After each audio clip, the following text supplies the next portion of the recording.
எல்லாரும் எப்படி இருக்கீங்க? இன்றைக்கி நம்ம பார்க்குற விஷயம் அஃப்கோர்ஸ் நிறைய பேர் இன்றைக்கி வந்து சயாட்டிக்கா அப்படின்ற ஒரு கம்ப்ளைண்ட்டை பற்றி கேட்காதவங்க யாருமே இருக்க மாட்டாங்க. அவங்க எஜுகேட்டட் பர்சனாக இருந்தாலும் இல்லை ஆவரேஜாக இருந்தாலும் மக்கள் எல்லாருக்குமே இந்த சயாட்டிக்கா அப்படின்ற ஒரு கம்ப்ளைண்ட்டை பற்றின ஒரு அவேர்னஸ் வந்திருக்கேன்னா இப்போ ரீசன்ட் இயர்ஸாக வந்து நிறைய பேருக்கு வந்து சயாட்டிக்கா அப்படின்ற ஒரு கம்ப்ளைண்ட் வருது.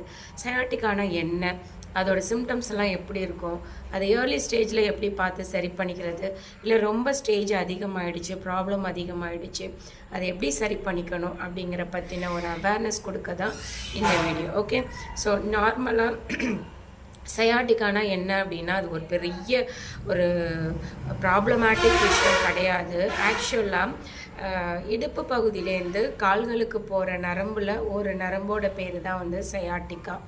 இந்த சயாட்டிக் அப்படின்ற ஒரு நர்வ் வந்து ப்ராப்ளம் ஆகி இடுப்பு பகுதியில் கம்ப்ரெஷன் ஸ்டேஜில் இருந்தது அப்படின்னா அந்த சயாட்டிக் நர்வ் எந்தெந்த மசில்ஸ்க்கெல்லாம் போகுதோ அந்த மசில்ஸ் எல்லாம் சிவியராக ஒரு பெயின் எடுக்க ஆரம்பிக்கும். அது பேர் தான் சயாட்டிக்கா. ஓகேங்களா? ஸோ இந்த சயாட்டிக்கா கம்ப்ளைண்ட் யார் யாருக்கெல்லாம் வரும் அப்படின்னா ரொம்ப நேரம் நிற்கிறவங்களுக்கு, ரொம்ப நேரம் உட்காந்து அவங்களோட ஒர்க் பார்க்குறவங்களுக்கு இந்த சயாட்டிக் கம்ப்ளைண்ட்டு வரலாம். ஓகேங்களா?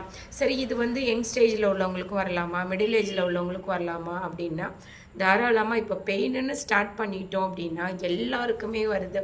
ஃப்ரம் காலேஜ் போகிற ஸ்டூடெண்ட்டாக இருக்கட்டும், பேகு தூக்கிட்டு ஸ்கூல் போகிற குழந்தைங்களா இருக்கட்டும், 11th 12th ஸ்டூடெண்ட்டெல்லாம் பார்த்தீங்கன்னா நல்ல வெயிட்டான பேக் தூக்குறாங்க, அவங்களுக்கெல்லாம் பெயின் வருது.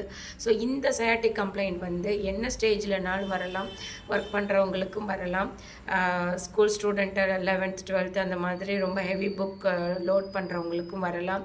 அண்ட் மிடில் ஏஜ் ஒர்க் பண்ணுறவங்களுக்கு, லாங் சிட்டிங்கில் இருக்கிறவங்களுக்கு இந்த சயாட்டிக் கம்ப்ளைண்ட் வரலாம். அஃப்கோர்ஸ் ஹவுஸ் ஒய்ஃபாக இருக்கிறவங்களுக்கு, ரொம்ப நேரம் நின்றுட்டு சமையல் ஒர்க் பார்க்குறவங்களுக்கும் இந்த இஷ்யூஸ் வரலாம். ஓகேங்களா? சரி, இதை எப்படி கண்டுபிடிச்சிக்கலாம் அப்படின்னா முதல்ல உங்களுக்கு இந்த சயாட்டிக் கம்ப்ளைண்ட் எப்படி வரும் அப்படின்னு சொன்னால் ஃபஸ்ட்டு இடுப்பு பகுதியில் வலி இருக்கிற மாதிரி இருக்கும். இது ஃபஸ்ட்டு ஸ்டேஜ்.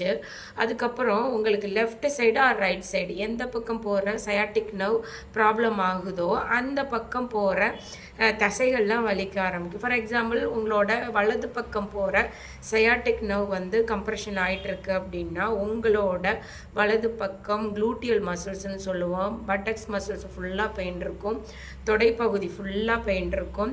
அதை தாண்டி போணுச்சு அப்படின்னா கெண்டங்கால் சதை வரைக்குமே பெயின் இருக்கும்.